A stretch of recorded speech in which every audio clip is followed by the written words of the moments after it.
আসসালামু আলাইকুম রহমতুল্লাহ। বন্ধুরা, বিডি বিজনেস ক্রিয়েটর ইউটিউব চ্যানেলের পক্ষ থেকে আমি মিলন আপনাদেরকে জানাই আন্তরিক শুভেচ্ছা ও অভিনন্দন। বন্ধুরা, ব্যবসা রাজনীতির থেকে কোনো অংশে কম নয়।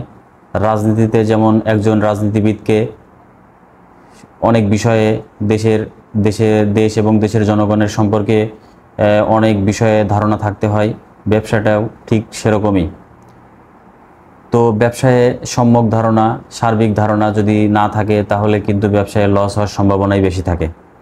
তো একজন ব্যক্তি সে সারা জীবনের জমানো টাকা সে যদি বোকার মতো কোনো কিছু বিচার বিশ্লেষণ না করে যদি ব্যবসায় বিনিয়োগ করে থাকে তাহলে কিন্তু সে নিশ্চিতভাবেই লস করবে।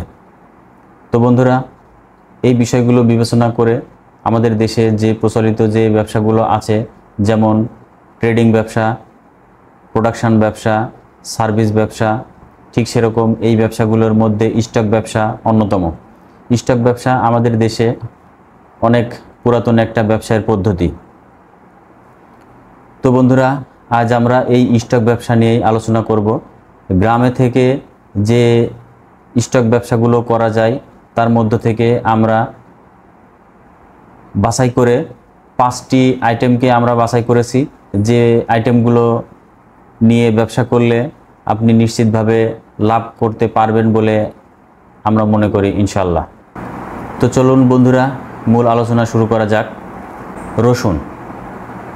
রসুন মশলা জাতীয় একটি ফসল। আমাদের দেশের যশোর, ঝিনাইদহ, কুষ্টিয়া, সিরাজগঞ্জ, পাবনা, রংপুর, নাটোর, রাজশাহী এই সমস্ত জেলাগুলোতে অধিক পরিমাণ আবাদ হয়ে থাকে। এছাড়াও আমাদের দেশের অন্যান্য সকল জেলাতেই কিন্তু কম বেশি রসুনের আবাদ হয়ে থাকে। তো আমাদের দেশে সাধারণত ফেব্রুয়ারি, মার্চ বা ফাল্গুন, চৈত্র মাসে রসুনের আবাদ হয়ে থাকে। তো আমরা বিগত কয়েক বছরের তথ্য বিশ্লেষণ করে যেটা পেয়েছি, বাজার বিশ্লেষণ করে যেটা পেয়েছি, যে রসুন যে সময় সাধারণত উৎপাদন হয় সেই সময়টাতেই কিন্তু দাম কম থাকে এবং 2 থেকে 3 মাস পরেই কিন্তু রসুনের বাজারটা নিশ্চিতভাবেই বৃদ্ধি পায়। এই বিষয়টা আমরা বিগত কয়েক বছরের ডাটা বিশ্লেষণ করে কিন্তু আমরা এটা পেয়েছি। তো একজন ব্যবসায়ী হিসেবে যদি আপনার কাছে এই সমস্ত ডাটা থাকে তাহলে কিন্তু আপনি এই সমস্ত ব্যবসাগুলো করতে পারবেন। তো বন্ধুরা, আমাদের দেশে সাধারণত রমজান মাসে এবং ঈদের আগে বা ঈদের সময়ে কিন্তু রসুনের চাহিদা অনেক বেশি থাকে। এছাড়াও সারা বছরই রসুনের চাহিদা আমাদের দেশে থাকে। আমরা গত কয়েক বছরের রসুনের দাম বিশ্লেষণ করে যেটা পেয়েছি সেটা হচ্ছে, জুন মাসে রসুনের বাজার ছিল 3600 থেকে 4000 টাকা মন, সেটি আগস্ট মাসে বেড়ে দাঁড়িয়েছে 8000 টাকায়, প্রায় ডাবল এবং ডাবলেরও বেশি। তো বন্ধুরা, এই বিষয়গুলো যদি আপনারা বিবেচনা করেন, এরপরে যদি ব্যবসায় বিনিয়োগ করেন তাহলে কিন্তু লাভ করতে পারবেন। খেসারি একটি ডাল জাতীয় ফসল। আমাদের দেশের পাবনা, সিরাজগঞ্জ, রাজশাহী, রংপুর, ব্রাহ্মণবাড়িয়া এই সমস্ত জেলাগুলোতে খেসারির আবাদ বেশি হয়ে থাকে। তো বন্ধুরা, এছাড়াও আমাদের দেশের অন্যান্য জেলাগুলোতেও কম বেশি খেসারির আবাদ হয়ে থাকে এবং আমাদের দেশে সাধারণত ফেব্রুয়ারি, মার্চ বা ফাল্গুন, চৈত্র মাসে খেসারির আবাদ হয়ে থাকে। তো আপনারা এই সময়তেই সাধারণত খেসারির দাম কম থাকে। তো এই সময় যদি আপনারা খেসারি কেনেন এবং 2 থেকে 3 মাস বা 4 মাস পরে খেসারির দাম কিন্তু বৃদ্ধি পায়। তো বন্ধুরা, সেই ক্ষেত্রে আপনারা যদি বিবেচনা করে খেসারি কেনেন তাহলে কিন্তু লাভ করতে পারবেন। আমরা কয়েক বছরের খেসারির বাজার আমরা বিশ্লেষণ করে যেটা পেয়েছি সেটা হচ্ছে, আগস্ট মাসে খেসারির বাজার ছিল 2300 থেকে 2500 টাকা, সেটি মে মাসে 3300 থেকে 3400 টাকায় বেড়ে দাঁড়িয়েছে প্রতি মন। তো আসলে বন্ধুরা, এটা কিন্তু নিশ্চিতভাবেই কিন্তু প্রতি বছর একটা বাজার লেভেল মেনটেন করে চলে এই আইটেমগুলার। তো আপনারা এইগুলো বিবেচনা করে যদি স্টক করেন তাহলে কিন্তু অধিক লাভ করতে পারবেন। সরিষা একটি তেল জাতীয় ফসল। আমাদের দেশের পাবনা, নাটোর, রাজশাহী, রংপুর এই সমস্ত জেলাগুলোতে সরিষার অধিক পরিমাণে চাষ হয়। এছাড়াও সারা দেশেই কিন্তু সরিষার আবাদ হয়ে থাকে।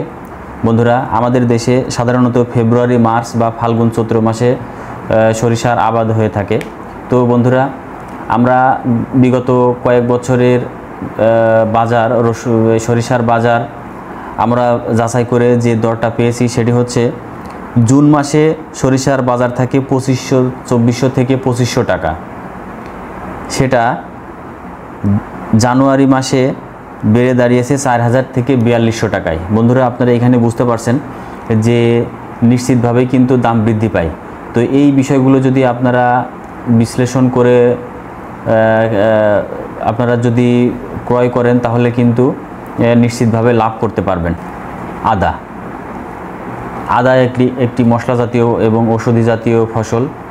আমাদের দেশের ঝিনাইদহ, কুষ্টিয়া, রংপুর এছাড়া পার্বত্য জেলাগুলোতে ব্যাপক পরিমাণে আদার চাষ হয়। তো আদা আমাদের দেশে সাধারণত ফেব্রুয়ারি, মার্চ এবং ফাল্গুন, চৈত্র মাসেই আদার আবাদ হয়ে থাকে। তো বন্ধুরা, আমরা কয়েক বছরের আদার দাম বিশ্লেষণ করে যেটা পেয়েছি, জুন মাসে আদার দাম 3600 থেকে 4000 টাকা ছিল, সেটি আগস্ট মাসে বেড়ে দাঁড়িয়েছে 8000 টাকা মন। তো বন্ধুরা, এ থেকে আপনারা বুঝতে পারছেন যে এটা কিন্তু সুনিশ্চিতভাবেই কিন্তু এর দাম বেড়ে থাকে। সিজনে যে সময় সিজন হয় সেই সময়তে আপনারা আদা কিনে স্টক করবেন এবং এর কয়েক মাস পরে যখন দাম বৃদ্ধি পাবে তখন আপনারা বিক্রি করবেন। তো বন্ধুরা, সুনিশ্চিতভাবে আপনারা লাভ করতে পারবেন ইনশাআল্লাহ। তিল একটি তেল এবং মশলা জাতীয় ফসল। তিলের তেল রান্নার কাজে ব্যবহার হয় এবং বিভিন্ন ওষুধ তৈরি, ভেষজ ওষুধ তৈরিতেও ব্যবহার হয়ে থাকে। তো সেই দিক বিবেচনা করে তিলের কিন্তু সারা বছরই তিলের একটা চাহিদা আমাদের দেশে আছে। আমাদের দেশের পাবনা, সিরাজগঞ্জ, রাজশাহী, ব্রাহ্মণবাড়িয়া এই সমস্ত শহর অঞ্চলগুলোতে কিন্তু প্রচুর পরিমাণে তিলের আবাদ হয়। এছাড়াও কম বেশি সারা দেশেই আবাদ হয়ে থাকে। তো আপনারা এই সময়ে তিল আপনারা সংগ্রহ করতে পারেন এবং এটা আপনারা যখন 2 থেকে 3 মাস পরে যখন বাজার বৃদ্ধি পাবে তখন আপনারা বিক্রি করে কিন্তু প্রচুর লাভ করতে পারেন। বন্ধুরা, আমরা গত কয়েক বছরের যে বাজার বিশ্লেষণ করে যেটা পেয়েছি সেটি হচ্ছে মার্চ মাসে প্রতি মন তিলের দাম ছিল 3200 থেকে 3500 টাকা। সেটি জুলাই মাসে বেড়ে দাঁড়িয়েছে 4000 থেকে 4100 টাকা প্রতি মন। তো বন্ধুরা, এখানে আপনারা বুঝতে পারছেন যে নিশ্চিতভাবেই কিন্তু দাম বৃদ্ধি পেয়ে থাকে।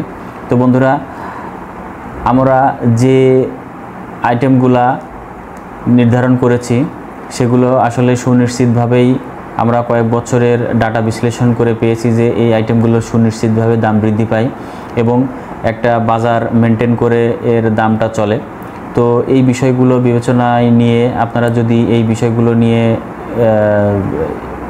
ব্যবসা করতে পারেন তাহলে কিন্তু সুনিশ্চিতভাবে লাভ করতে পারবেন। বন্ধুরা, আমাদের এই চ্যানেলে আমরা যে ভিডিওগুলো তৈরি করে থাকি সেগুলো শুধুমাত্রই দর্শকের ভিউ পাওয়ার জন্য নয়। আমরা আসলে প্রকৃতভাবে বাজার যাচাই করে প্রত্যেকটা ভিডিও অতি যত্ন সহকারে আমরা তৈরি করি। আসলে আপনাদের যে ভিডিওগুলো আপনাদের জন্য সত্যি কার্যকর হবে এবং যে ভিডিও থেকে আপনারা উপকৃত হবেন, আমরা সেইভাবেই কিন্তু ভিডিও তৈরি করি এবং তথ্য সংগ্রহ করে যথাযথভাবে ভিডিওগুলো তৈরি করি। তো বন্ধুরা, আপনারা আমাদের এই চ্যানেলে কন্টিনিউ করতে পারেন। আমাদের এই ভিডিওগুলো যদি আপনারা দেখেন তাহলে আপনাদের ব্যবসার ক্ষেত্রে অনেক উন্নতি হবে বলে আমরা মনে করি। এছাড়াও আপনার ব্যবসার বিভিন্ন সমস্যা সম্পর্কে আমাদেরকে কমেন্ট বক্সে জানাবেন। আমরা পরবর্তী কোনো পর্বে আমরা সেই বিষয়গুলো পর্যায়ক্রমে জানানোর চেষ্টা করব ইনশাআল্লাহ। তো বন্ধুরা, সে পর্যন্ত ভালো থাকবেন, সুস্থ থাকবেন। আল্লাহ হাফেজ।